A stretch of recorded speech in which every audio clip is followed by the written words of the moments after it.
주신 하나님 말씀 같이 보겠습니다. 에베소 4장 17절부터 19절 말씀입니다. 같이 읽겠습니다.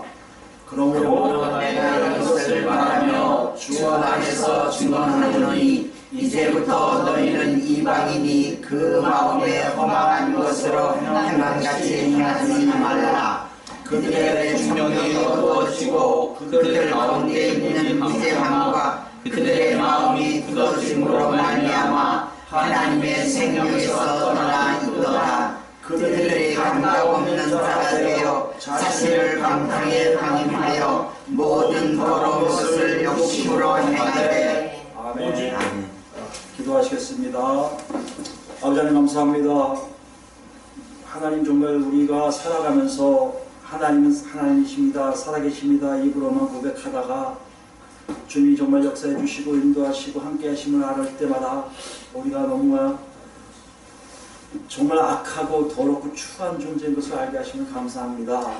이제 하나님 앞에 우리가 추하고 더럽고 악한 존재였다가 하나님의 놀라우신 사랑의 역사하심 통해서 깨끗하게 씻김받고 하루하루 날마다 하나님을 찬양하며 하나님 닮아가는 삶을 살아가게 하시면 더욱더 감사하고 감사한데 이 시간에 하나님 말씀 속에 우리를 볼 수 있도록 주여 허락하여 주십시고 그 말씀 속에 우리가 더욱더 깨끗하게 되게 하여 주십시고 하나님 제대답게 사는 것이 무엇인지 정확히 알아서 하나님께만 영광 주실 수 있도록 인도하여 주시옵소서. 부족합니다. 성령께서 강권적 역사 인도하여 주십시고 전하는 모든 것들이 주 안에서 아름답게 하나님 뜻만 전달될 수 있도록 주여 인도하여 주시옵소서. 모든 영광 주옵니다. 예수 그리스도로 감사하며 기도드립니다. 아멘. 지난 시간에 우리가 하나님의 생명이 떠난 두 번째 원인에 대해서 같이 알아봤습니다. 그게 뭐였죠? 마음이 굳어짐. 마음이 뭐죠? 사람의 삶의 중심, 사람을 움직이는 삶을 영위하게 하는 그 중심에서 통제기관이라죠. 그것이 굳어진다는 게 무슨 말이에요? 하나님을 그 삶의 결정에 있어서 전혀 개입시키지 않는 것. 그런 상태를 말합니다. 그러니까 하나님이 우리 삶에 오셔서 우리를 이렇게 인도하셔야 되는데 그 일을 다 막아버리는 경우가 마음에 굳어짐이라고 했습니다. 과연 우리는 어디에 있었는지를 서로 각자가 하나님 말씀 통해서 알아보았습니다. 오늘 좀 더 나갑니다. 여러분 17절부터 19절 계속해서 지금 4주째인가요? 계속 읽는데 아마 또 몇 번 더 읽을 것 같아요. 그만큼 연결되어 있다고 볼 수 있습니다. 17절부터 19절은 계속 여기 쪽에서 4주 동안 계속하고 있지만 하나의 큰 문맥 안에서 이루어지고 있다고 볼 수 있어요. 여러분 아시겠지만 바울 사도가 명격적으로 경고하는 거죠. 뭐죠? 이방인처럼 살지 말라라는 말이에요. 왜요? 더 이상 너희가 이방인이 아니기 때문에. 그 다음에 17절 후반서부터 19절까지 뭡니까? 이방인의 삶의 모습을 기록하고 있어요. 이방인의 삶을 기록하고 있는데요. 17절 후반서부터 19절까지 한글 성경 아니지만 헬라어 성경을 보면 이런 구조로 되어 있습니다. 분사가 3개가 있고요. 주문장이 하나가 되어 있어요. 분사라는 얘기는 뭡니까 여러분? 주문장을 수식해주는 거죠. 꾸며주는 거예요. 그게 어디 있어요? 오늘 다룰 19절에 있습니다. 주문장. 그러니까 여태까지 우리가 두 가지를 했거든요. 두 가지를 먼저 했는데 뭐였습니까? 총명이 어두워지는 거예요. 이해력이 없어지는 거죠. 또 하나 뭡니까? 생명이 떠나는 거예요. 이 두 가지 분사가 있었거든요. 왜 이해력이 없고 생명이 떠나는가? 이것이 어떤 일을 하게 한다는 것이에요. 그게 오늘 19절 말씀이에요. 오늘 19절에 주문장, 주대 문장 안에 그것을 우리에게 보여준다는 것입니다. 그러면 오늘 우리가 지금까지 잘 여러분이 따라오셨다면 여기에 있는 성경에 있는 내용들을 잘 따라오셨다면 오늘 다룰 주대 문장 안에서 내 자신이 있는지 없는지를 확인할 수 있다는 거예요. 앞에 있었던 일들을 잘 차단시켰다면 분명히 오늘 주대 문장에 나온 내용이 나오지를 않겠죠. 근데 앞에 있는 내용들을 덜 차단했다면 분명히 19절의 주대 문장이 우리 삶의 전반적으로 나타나게 될 것이라는 거예요. 어떻게 보면 오늘 다룰 주대 문장이 어떻게 보면 바울 사도가 얘기하고 싶은 가장 핵심적인 내용일 수도 있다고 볼 수가 있습니다. 그게 뭘까요? 먼저 세 번째 꾸민 것부터 한번 볼까요? 세 번째 분사가 뭐냐면 감각 없는 자가 되어요. 이건 우리의 단어가 여러 가지 있지만 한 단어예요.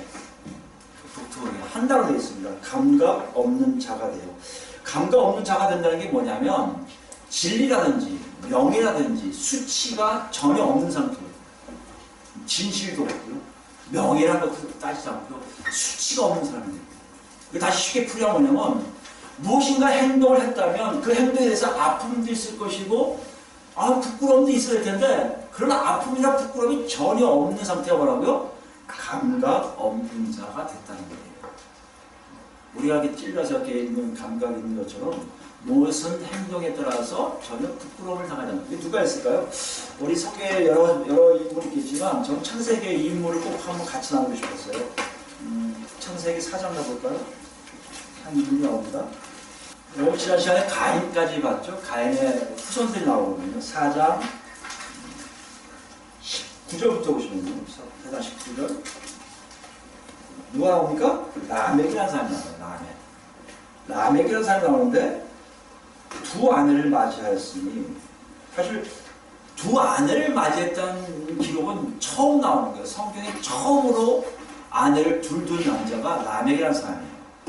그럼 여러분 생각해 보세요. 지금 일부 1차적인 이 시스템 안에서 지금 현재 합법적으로 법으로 두 이상을 갖고 있는 것이 이상하게 보일 거 아닙니까? 그죠? 지금 미국의 유타주에 있는 몰몬교들이 옛날에 일부 다처제라 많은 철을 드는 것이 자기들이 괜찮다고 했지만 지금은 그게 많이 없어졌다고 하더라고요. 이상하거든요. 근데 생각해보세요. 한 사람씩만 아내를 두었던 그 사회의 배경 속에 두 아내를 데리고 있다? 그건 굉장히 좀 부끄럽기도 하고 좀 이상해야 될 텐데 이 사람은 전혀 그렇지 않았다고 할 수 있어요. 그죠? 하나의 이름은 아다요, 하나의 이름은 실라였더라. 이 사람이 어떻게 그러냐면 23절 보시면 더 이상한 쪽으로 갑니다. 라멕의 아내들에게 이르되 아다와 실라여 두 아내의 주 이름을 얘기했습니다. 앞에 봤죠? 내 목소리를 들어라. 라멕의 아내들이여 내 말을 들어라. 나의 상처로 말미암는다는 것은 정확히 하면 누가 나한테 해코지를 줬다, 상처를 줬단 말이에요. 아프게 했단 말이에요. 누가 나를 아프게 한 그 사람을 어떻게 했다는 얘기예요? 죽였어요. 또요, 나의 상황, 나를 누가 쳤단 말이에요. 지나가서 쳤든지 어떻게 했든지. 그걸 가지고 어떻게 했다고요? 소녀를 죽여요. 여러분, 여기 죽였다는 의미가 굉장히 큰 의미로 다가되는데 성경 기자는 정확하게 기록하고 있어요. 나를 살짝 아프게 했는데 죽이고요. 나를 살짝 때렸는데 죽였다는 얘기예요. 누가 봐도 평행이 맞지가 않아요. 공평하지가 않아요. 한쪽으로 치우쳤다는 얘기예요. 죽인다는 이 살인 행위가 그렇게 올바르지가 않다는 얘기예요. 그런데 뭐라고 보세요? 24절 보세요. 가인을 위하여는 벌이 7배일진데 라멕을 위하여는 벌이 77배이라 하였더라. 여러분 여기서 가인을 위하여 벌이 7배라는 얘기는 여러분 지난 시간에 얘기했지만 아벨을 죽인 후에 하나님이 나타나셔서 저주를 하세요. 너는 유리할 거야. 이 땅을 뜯을 거야. 그거 겁이 나기 시작합니다. 그 겁 중에 하나는 누가 나를 죽일 것 같거든요. 이게 아까 무서움, 감정적인 어떤 이게 아픔도 있단 말이에요. 살인에 대한 결과치의 아픔도 있고 뭔가 있는데 하나님 그것을 면제시켜주는 장면이 나옵니다. 뭐 하나를 주어서 절대 너를 상하지 않게 하고 풀어주세요. 면제를 주세요. 누가요? 하나님이요. 근데 여기 보니까 라멕은요 스스로가 면제를 부여하는 거예요. 내가 사람 둘을 죽였는데 가인은 한 명만 죽었거든. 나는 둘 죽였어. 딴 사람은 아내를 하나 뒀거든. 나는 아내를 둘 뒀어. 둘 다 둘인데 면제는 77배라는 놀라운 숫자로 얘기하겠다는 것이에요.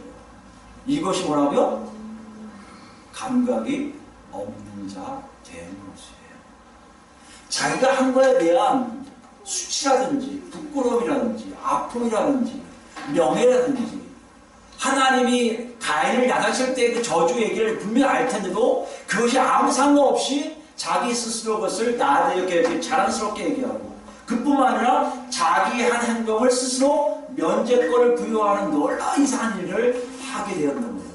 이게 뭐라고요? 이방인들이 갖고 있는 특성 중에 하나라는 것입니다. 무슨 말씀인가요? 행동에 대한 수치를 느끼지 않는 상태에 되었다는 것이에요. 여러분 세상 사람은 다 안 그래요. 이런 사람도 있겠죠? 한번 보세요. 세상 사람 다 안 그랬는데요. 그들이 기준이 아니고요. 그들 처음부터 끝까지 평균적으로 보면요. 대부분 자기가 하는 행동에 수치를 느끼지 않는 요즘의 현대인들이 많이 있어요.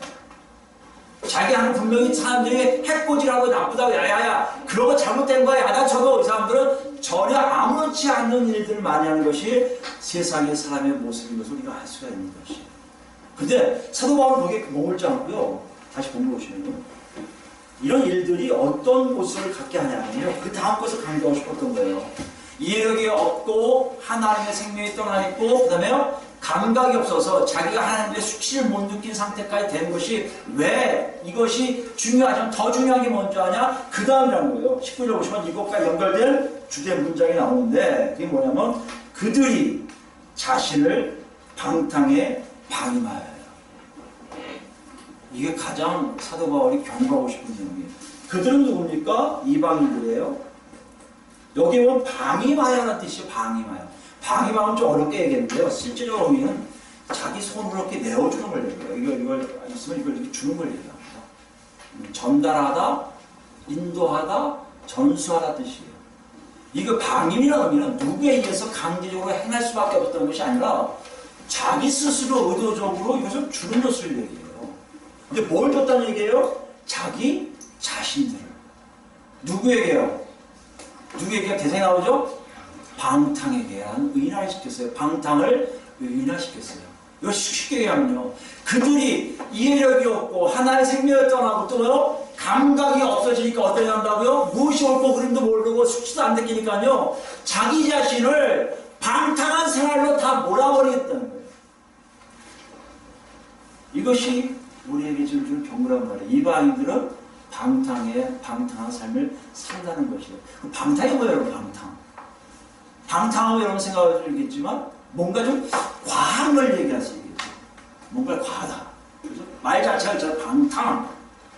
사람이 저는 좀 약간 좀 지저분해 이게 아니라 방탕하다면 저 사람은 생각지 않은 것보다 훨씬 더 앞서 있다고 생각합니다. 실제로 그래요. 일반적인 의미 뭡니까? 어떤 기준에 벗어난 상태고요.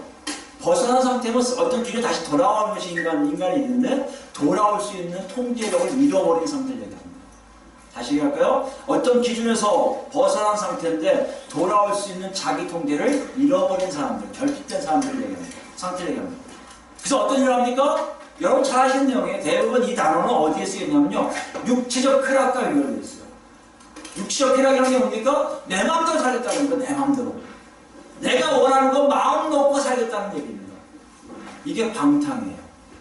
그것을 대표적인 뭡니까? 우리가 가장 많이 지금 다루고 있는 것이 가장 위에 항상 성경에서 이야기하는 게 성에 대한 문제입니다.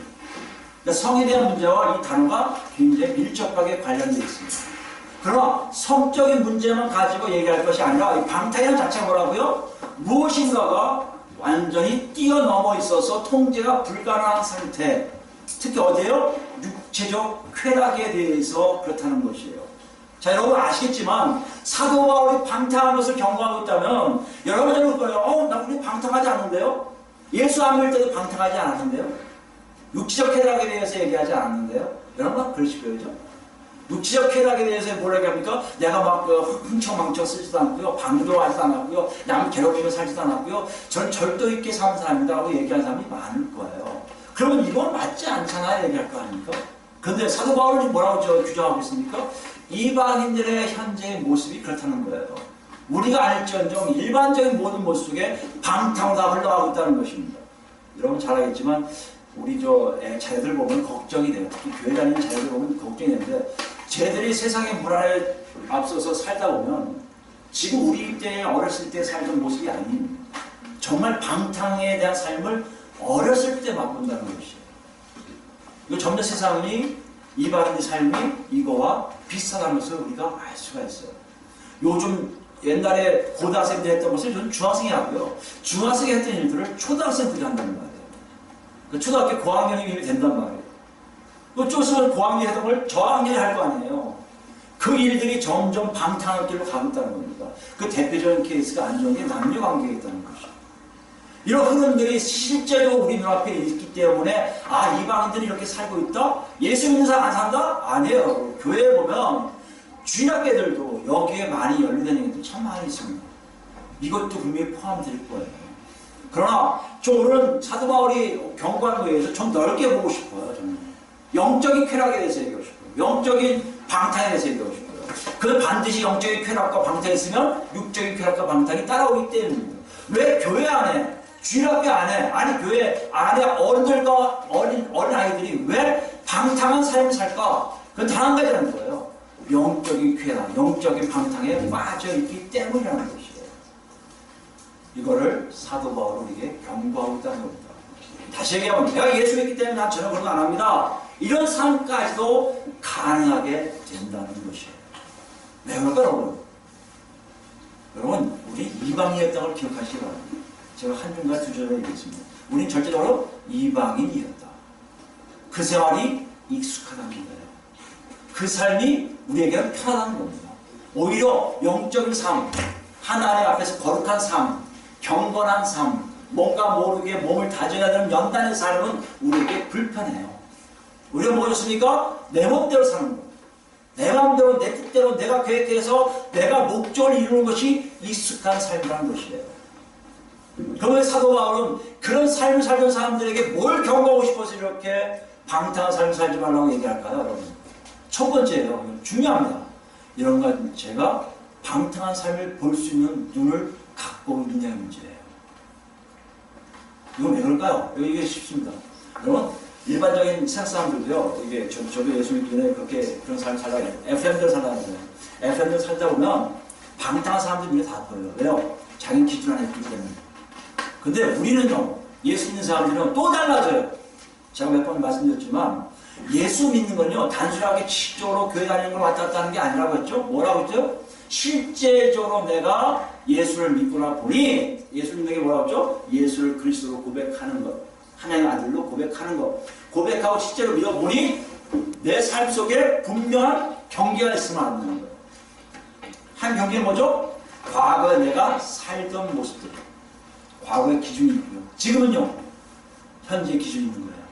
여러분, 이것이 있어야 예수 믿는 거예요. 이것이 있어야 방탕이 뭔지 알게 된다는 것을 사도 바울이 고백하고 있는 거고 우리가 경고하고 있는 거예요. 여러분, 이것도 없다면 우리는 방탕 속에 있을 가능성이 많다는 거예요. 영적인 방탕 특히. 왜요? 알아야, 기준을 알아야 기준 안에 들어가죠. 이해되시겠습니까? 여러분 마음속에 과거의 기준을 뭐라고 얘기합니까? 성경은? 그걸 세상이라고 얘기해요. 현재 기준은 뭐라고 얘기해요? 그걸 하나님의 나라라고 얘기해요. 여러분 지금 어디서는 다 한다고요? 하나님의 나라에 있어야 뭐가 된다고요? 예수를 그리스도로 고백해서 예수 믿는 자들, 그리스도 몸이 된 자들이 되는 거라는 거예요. 근데 중요한 게 뭔지 아십니까? 세상의 기준을 산다? 이거 우리가 익숙해요. 예수 믿어도 지금 많은 짜증도 내고 화도 내고 뭐 서로 미워도 하고 서로 뭐 다툼을 하는데 뭐 내 욕심이 생겨서 다툼도 하고 내가 생각해도 이상한 도둑질 하는 사람도 있고요. 거짓말 하는 사람도 있고요. 마음속에 음란을 막 푸는 사람도 있고요. 몰래 쓸데없는 짓 하는 사람 참 많아요. 근데 이걸 경계에 있을 때 경고 사인을 듣지를 못하고 있다는 것이에요.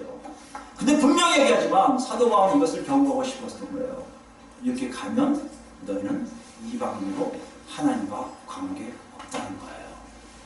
사도 요한은 이거 어떻게 얘기했나요? 사도 요한 얘기부터 얘기해봅시다. 요한일서 할까요? 요한일서 2장 15절. 제가 읽습니다. 이 세상이나 세상에 있는 것들을 사랑하지 말라.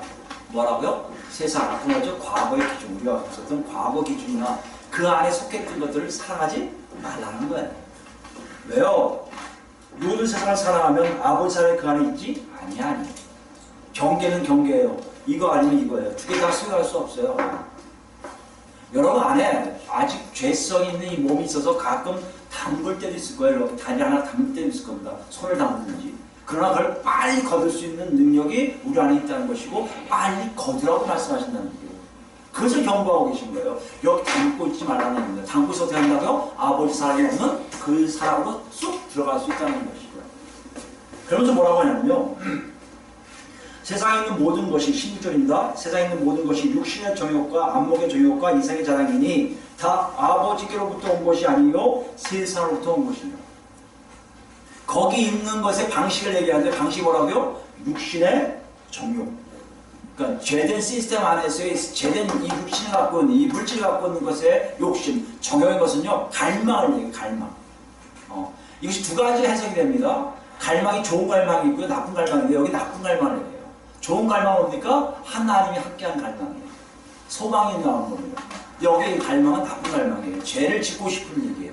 육신은 뭡니까? 죽은 자예요. 죽어 있는 것은 뭡니까? 죄가 있는 거예요. 죄가 있는 갈망을 하는 삶. 이거 뭐라고요? 눈으로 보는 사람이에요. 눈. 마음으로 해서 하나님께 영광을 드리는 게 아니라 이 표피로 이렇게 눈에 보이는 것을 따라 산다는 얘기예요. 눈에 좋으면 좋은 건 누구처럼요? 지난 시간에 얘기했듯이 선악을 알게 하는 신의 나무를 보고 먹고 시끄럽다, 탐스럽다, 지혜롭게 해봐라 이렇게 얘기한 하와와 아담과 같은 눈으로 보는 거예요. 마지막으로요, 이생의 자랑이에요. 뭔가를 자꾸 그 땅에서 그 기준에 의해서 이루어지면 자랑하는 거란 말이에요. 이것이 뭐라고요? 세상의 모습에 있어요. 근데 이거를 어떻게 풀이하나 보세요, 여러분. 17절 보시면요, 이걸 간단하게 풀이하세요. 예수님과 사도 요한이요. 이 세상도 그 정욕도 지나가되 오직 하나님 뜻을 하는 자는 영원히 거하니라. 무슨 말씀이냐면 이런 세상과 세상에 있는 것들은요, 일시이 아니니까 순간적이에요. 짧아요. 영원히 갈 수가 없어요. 끝나버려요. 끝나버리는 것을 강조해요.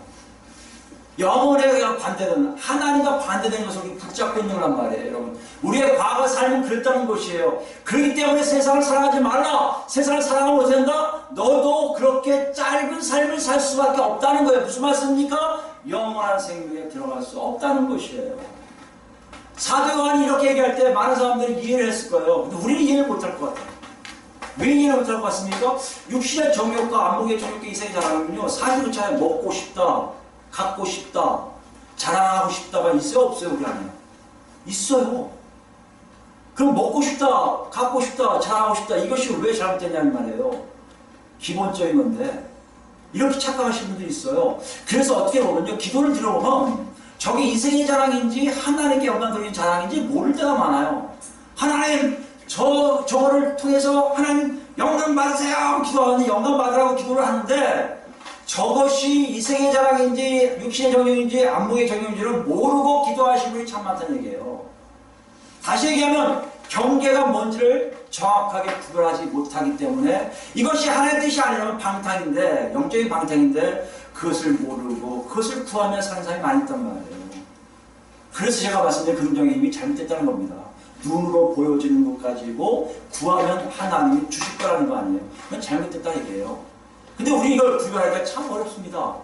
이걸 왜 구별 못할까요? 우리 안에 아직도 그만큼 세상적인 기준에 의해서 사는 육신이 있고 그것에 익숙해 있다는 것입니다.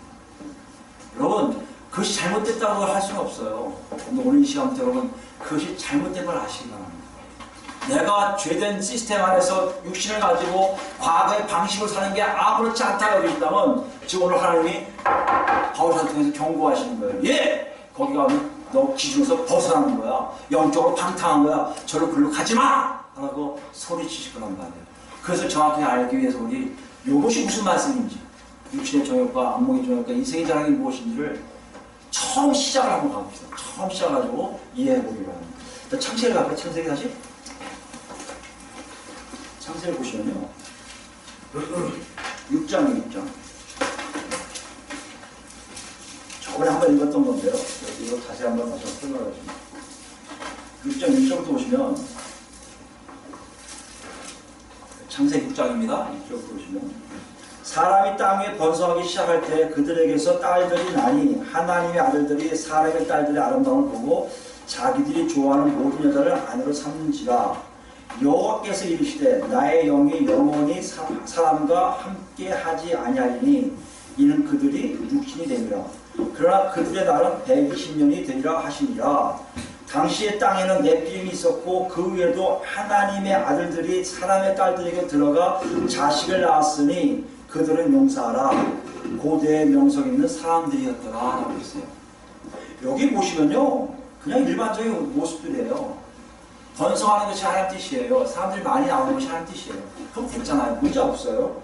근데 우리가 아까 요한 1절 읽으면서 읽었던 내용과 비슷한 단어들이 막 나오죠. 첫 번째 뭡니까?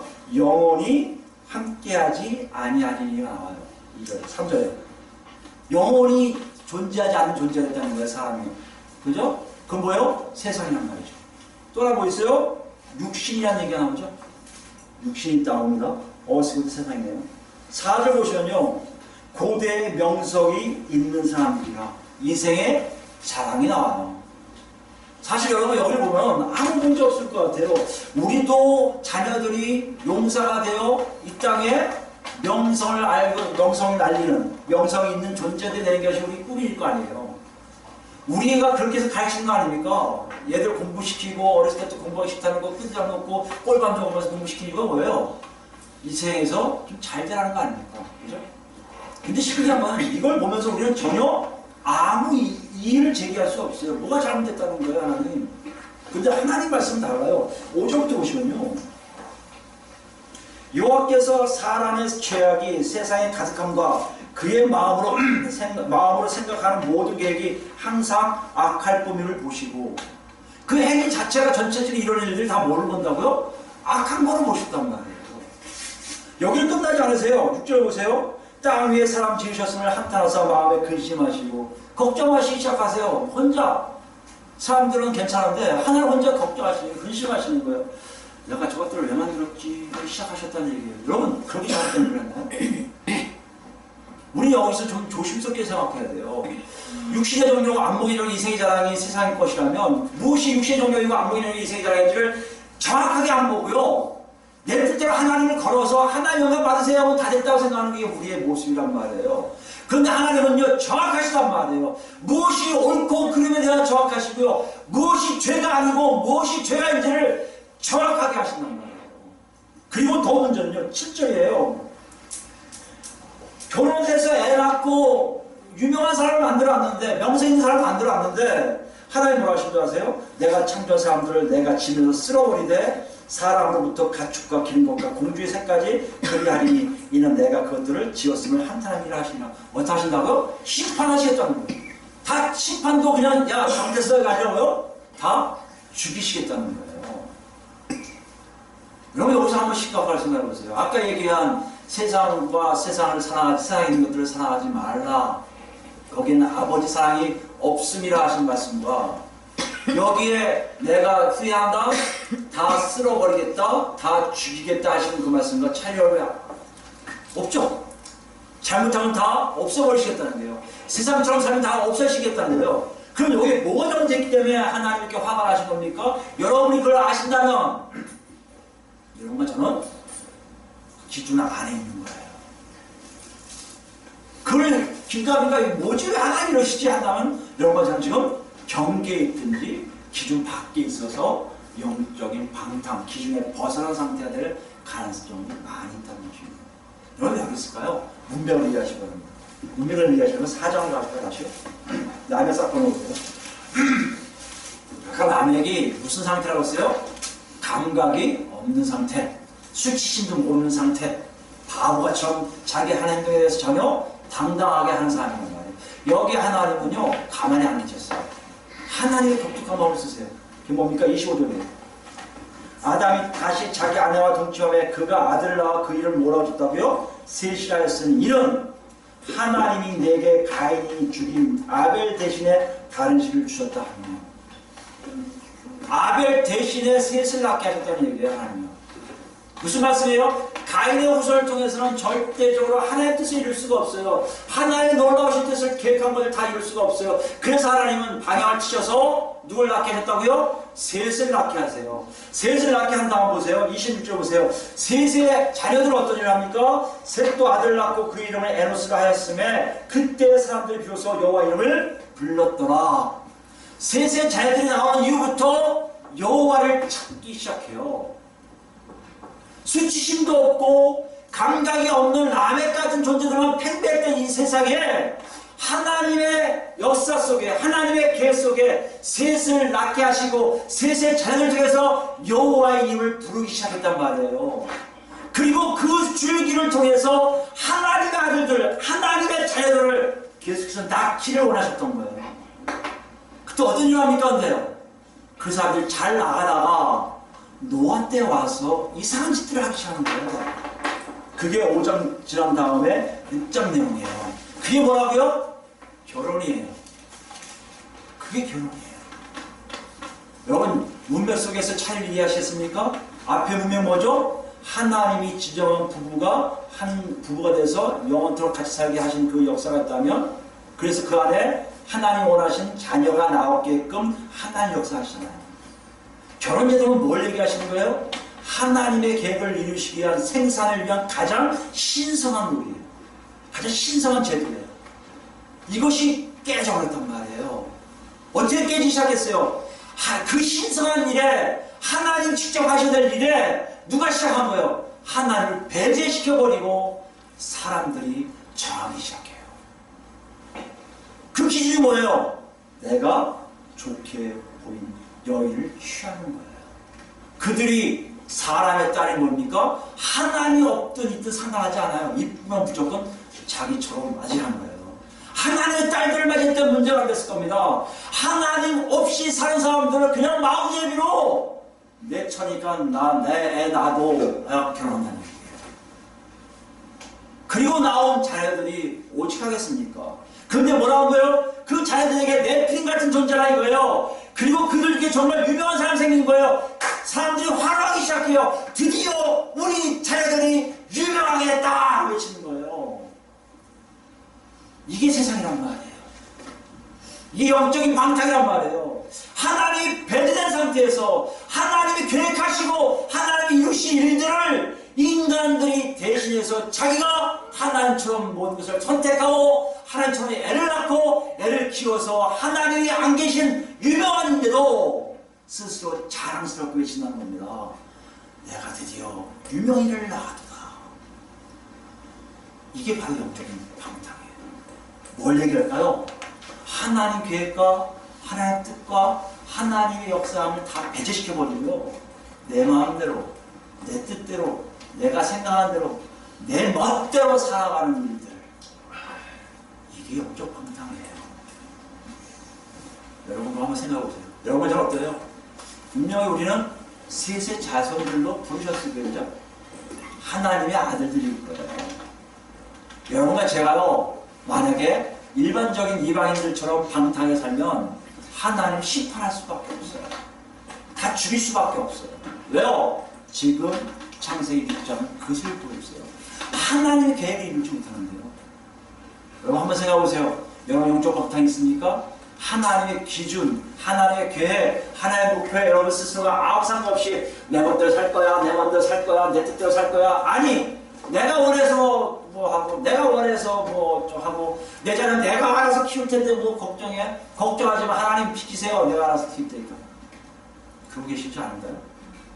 그렇다면 여러분 영적 방탕에 빠지는 거예요. 지난 시간에 마음이 굳어지면 뭐라고요? 하나님으로부터 삶의 결정할 그 결정까지 내버린 그들이 무슨 일을 하기 시작한 거예요? 이제 행동까지도 자기 것들 하기 시작한 거예요. 옛날에 제가 예수를 처음 영접하기 전이에요. 어느 교회 갔더니 그 교회는 기도를 굉장히 강조하는 교회입니다. 차만 타면 핸들 잡고 기도해야 된다는 것이에요. 앉으면 기도, 일어나면 기도, 기도하라는 거예요. 근데 사실 그건요, 세대주의자들에 의해서 저 캐나다 쪽보다 더 들어갑니다. 그분들의 선교사들이 와서 그렇게 가르쳐준 좋은 덕망 중에 하나입니다. 하나님께 모든 것을 하라는 거예요. 밥 먹을 때도 하라고요, 운전할 때도 하라고요. 어디 갔다 오시면 저희 청구하시는 장로하고 장모님은 어디 가시면 무조건 기도부터 하세요. 또 일어나실 때 기도하시고. 그냥 가려면 앉아라, 기도하고 가자. 기도에 익숙하신 분들이 있었어요. 그게 처음엔 낯설더라고요. 식사하고 기도하시고. 이런 일이 있어요. 옛날 우리 성교사들 왔을 때는요, 신학교를 그렇게 키웠대요. 일어나서 기도, 세수하고 기도, 밥 먹기 전에 기도, 밥 먹은 후에 기도, 공부하기 전에 기도, 공부 끝나고 기도, 기도를 자꾸 했다는 거예요. 뭘 얘기하고 싶었을까요? 여러분, 내용을 잃어버리면 안 되는데, 내용을 잃어버린 것 같아요. 뭘까요?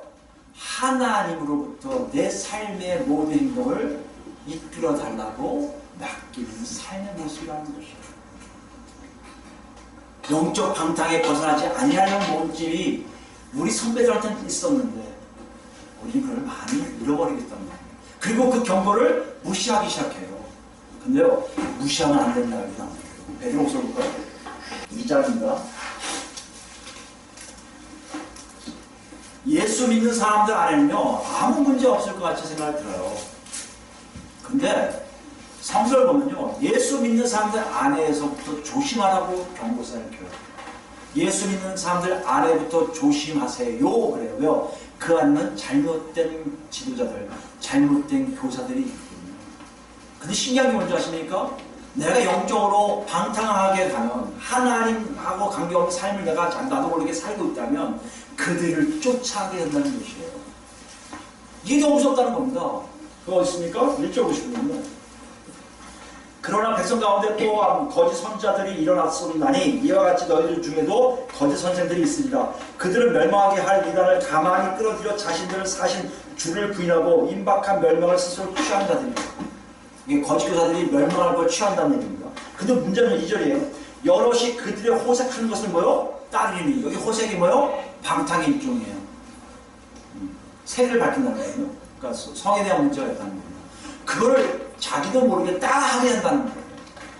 여러분 이거 잘 기억하셔야 돼요. 예수 믿으면 내가 하나님 안에서 하나님 자녀답게 살고 있기 때문에 절대 이렇게 안 갈 거야 하고 있지만 여러분도 모르게 영적 방탕으로 삶 속에 하나님을 배제시키고 나 혼자 내 마음대로 살겠다 한다면 이런 사람들이 유혹이 와도 이길 수가 없어요. 왜요? 이미 우리 육체는 그런 시스템에 익숙해 있기 때문에. 요즘도 여러분 뭐 미투라고 해서 여러 가지 나오는데요. 교회 내에서 그런 일들이 비일비재할 게 많거든요. 근데 신기하게 뭔지 아세요? 다들 두둔해요. 누굴 두둔해요? 잘못된 지도자들을 두둔해요. 그 사람들이 뭐 잘못했냔 말이에요. 우리를 위해서 영적으로 선생해주는데 왜 잘못했냐? 나쁜 놈들, 저놈들이 나쁜 이단들이에요. 이렇게 욕하는 사람 참 많아요. 이게 한국교회 모습이에요. 조심하세요, 여러분. 여러분이 영적인 방탄생활을 안 하면 그런 사람들을 여러분 분별할 수 있는 능력이 여러분이 있을 것이라는 얘기예요. 그렇지 않으면 따라가게 있다는 얘기예요. 이로 말미암아 진리의 도가 비방을 받을 것이요. 요새 한국교회가 이런 거 아닙니까? 진리가 비방받잖아요. 예수 믿는 거 야 웃기지 마라 이거 아니에요. 9절 볼까요? 주께서 경건한 자는 시험에서 건지실 줄 아시고 불의한 자는 형벌 아래 두어 심판날까지 지키시며. 이건 여러분 바뀌지 않아요? 예수 믿었으면 불의한 자가 아니기 때문에 구원받는 겁니다. 예수 믿는데 불의하게 한다? 영적 방탕을 한다? 통제해서 돌아올 힘이 없다? 여러분 불의한 자가 된 거예요, 여러분? 그건 분명하게 얘기하고 있습니다. 분명히 두 손이 있어요. 불의하냐 아니냐를 분명히 하나님께서 얘기하십니다. 특별히 10절입니다. 특별히 육체를 따라 더러운 정욕 가운데서 행하며 주관하는 일을 멸시하는 자들에게는 형벌할 줄 아시느니라. 이들은 당돌하고 자긍하며 떨지 않고 영광 있는 자들을 비방해요. 육체의 더러운 일, 영적인 방탕 내 맘대로 살면서 오히려 하나님을 비방하고요. 그걸 얘기하는 성경을 비방한단 말이에요. 성경은 교과서니까 그렇지. 삶은 그렇지 않아요, 여러분. 네 맘대로 살다가 하나님 찾아가. 걱정하지 마. 하나님 만나는 게 굉장히 많아. 넓은 문으로 가게 하는 일들이 굉장히 많단 말이에요, 여러분. 여러분 거기에 빠지지 말라는 얘기예요. 주의하시라는 얘기예요. 육적인 더러운 일을 하는 것에 대해서 여러분 아무렇지 않다? 여기 보세요. 자긍하며 떨지 않으며 당돌하고 영광인 자를 비방하거든요. 13절이에요. 불의의 값으로 불의를 당하며 낮에 즐기고 노는 것을 기쁘게 여기는 자들이니 점가흠이라. 너희와 함께 연애할 때 그들의 속임수로 즐기고 놀며. 이해되세요? 그런 사람들에 의해서 나도 모르게 즐기고 논다면 잘못됐다는 거예요. 14절입니다. 음심이 가득한 눈을 가지고 범죄하기를 그치지 아니하고 굳세지 못한 영혼들을 유혹하며 탐욕에 연동된 마음을 가진 자들이 저주의 자식이라. 이게 우리 안에 있다는 겁니다. 예수 믿는 사람들 안에 있다는 것이에요. 이것을 구별할 수 있는 눈이 뭐라고요, 여러분? 다시 얘기하지만 여러분과 제가 실제적으로 아버지 사랑 안에 거할 수 있는 것이게 되고 영적인 방탕으로 내 마음대로 살지 않고 아버지와 동행하려고 애쓰는 삶이 여러분한테 없다면 그런 유혹이, 그런 미혹이 왔을 때 그런 사람들 볼 때 담대함을 드리게 된다는 것이에요. 나도 저러면 되겠구나. 어느 교회가 그랬었거든요. 어느 목사님이 술 한잔 하시는 모습을 인터넷에 누가 띄웠대요. 그 다음부터 그 교회 장로들, 안수집사들이 포장마차 가기 시작했다는 거예요. 여러분 저는 이렇게 생각해요. 그 목사도 잘못했지만 그걸 아무렇지 않게 포장마차 가서 마시고 먹고 하는 그 장로들과 안수집사 대체 뭐냔 말이에요. 그게 아무렇지 않게 방탕을 느끼지 않아요. 하나님 안에 있다고 착각들해요. 그리고 예배드리니까 그 중에 분명히 다음 주에 와서 대피기도 하는 장로도 있을 거예요. 안수집사도 있었을 거예요. 물론 그 교회는 그것 때문에 굉장히 큰 어려움 당해서 4년 동안인가 굉장히 어려움 당한 것이 있었지만 여러분 잘 기억하셔야 돼요. 여러분과 저는요 분명히 각자가 하나님 앞에서 언제 섰는지 스스로 판단하셔야 돼요. 그렇지 않으면 안 됩니다. 18절에 그렇게 얘기했어요. 그들이 허탄한 자랑의 말을 토하며 그릇되게 행하는 사람들에게 겨우 피한 자들을 음란으로서 육체의 정욕 중에서 미워 유혹하는 것. 그들에게 자유를 준다 하여도 자신들은 멸망의 종들이라 누구든지 진 자는 이긴 자의 종이 됨이니라. 만일 그들이 우리 주 대신 구주 예수 그리스도를 알므로 세상의 더러움을 피한 후에 안 피했다는 거 아니에요? 이미 피했어요. 다시 그 중에 얽매이고 이게 뭐라고요? 영적인 방탕이에요. 피했는데 다시 가요. 아무렇지 않게 어울려요. 더럽고 취한 건데도 그 정도는 이제 난 다 해결됐어 간단 말이에요. 아니란 얘기예요. 지면 그 나중 형편이 처음보다 어떻게 해요? 더 심하니라. 피했을 때 여러분 잘 하셔야 돼요. 피했을 때 여기 머물러 계셔야 돼요. 가시면 여러분과 저는 큰일 납니다. 더 심해지니까. 21절이에요. 의의 도를 안 후에 받은 거룩한 명령을 저버리는 것보다 알지 못하는 것이 도리어 그들에게 나으니라. 이해되세요?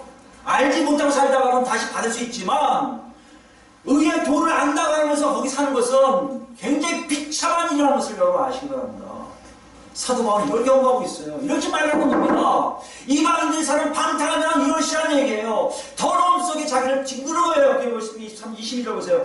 참된 속담이 이르기를 개가 그 토하였던 곳에 돌아가고 돼지가 씻었다가 더러운 구덩이에 도로 누웠다 하는 말이 그들에게 응하였다. 이게 되시겠습니까 여러분? 이방인들이 방탕에 사는 것에 대해서 지금 얘기하는 게 아니에요. 사도 바울은요. 예수를 믿어서 하나님 자녀 됐다는 사람들이 이방인처럼 육적인 방탕뿐만 아니라 영적인 방탕에 빠져서 자기가 더러운 것 좀 모르고 살고 있다면 여러분 그것은 구원이 없다는 것이에요. 오늘 보면 이것을 얘기하고 있습니다. 여러분 저에게 이걸 엄중하게 경고하고 있는 거예요. 한두 번 할 수 있지? 가능해요. 많은 목사님들이 모여서 술을 약주 드신다는 얘기를 가끔 들어봐요. 가능할 수 있어요. 그럴 수도 있다고 생각해요. 그것이 자주 되면, 습관화되면, 그리고 그것이 아무렇지 않게 수치심을 나오지 않고 아무렇지 않게 난 먹고 왔어 자랑한다면 그런 것은 다시 더러움에 짓누르는 것이라는 것이에요. 여긴 예외가 없습니다. 누구도 그럴 수 있다는 얘기예요. 사도 바울께서 경고하고 있는 거예요.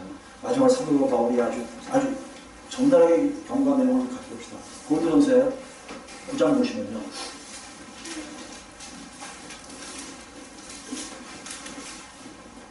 9장 이렇게 있어요. 23절입니다.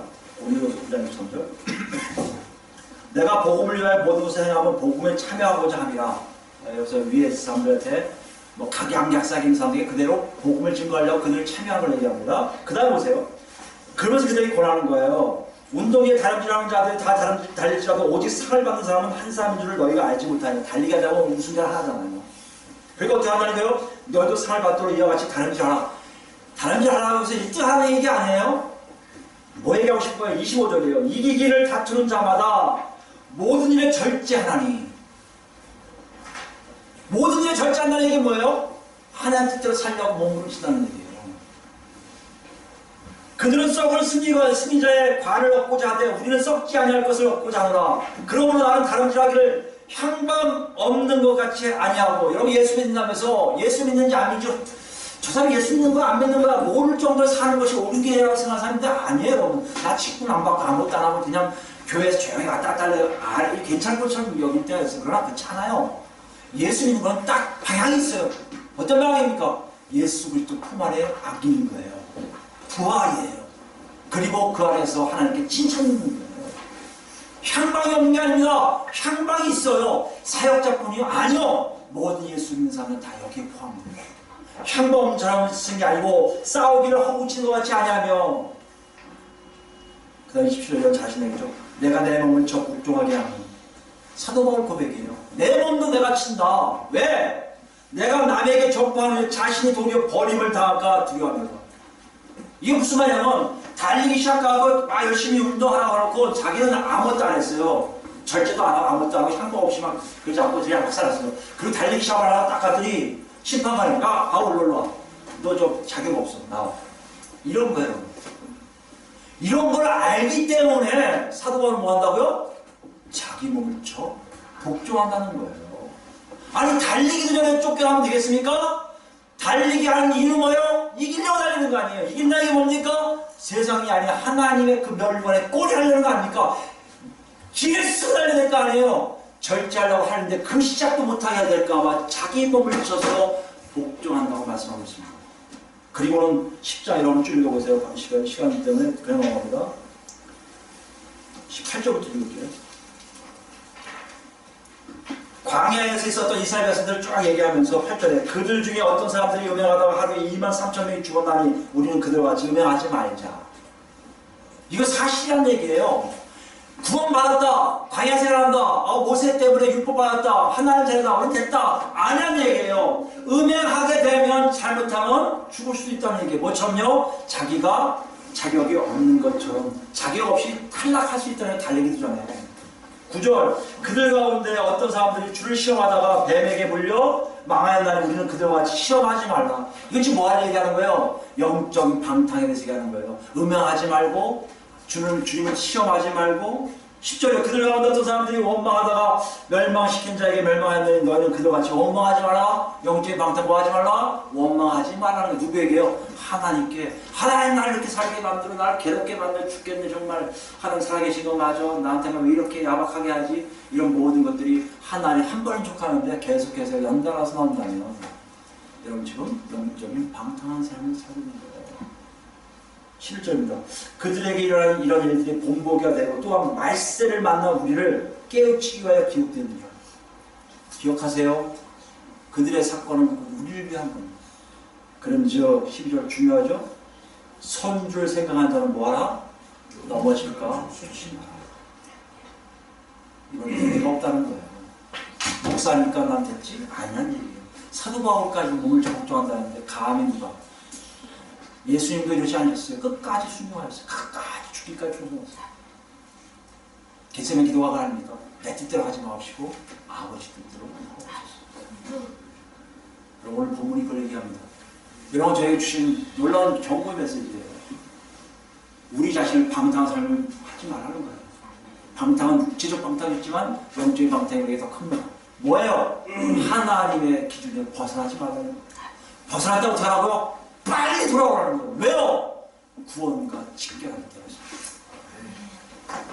이 삶 속에 여러분 스스로를 점검하시고 방탕하지 말아야지, 선주를 조심해야지, 내 몸을 쳐야지, 이런 바울과 같이 우리도 내 몸을 쳐갖고 나중에 주의 품에 다 안기는 우리 모두가 되기를 예수 그리스도로 축원드립니다. 아멘.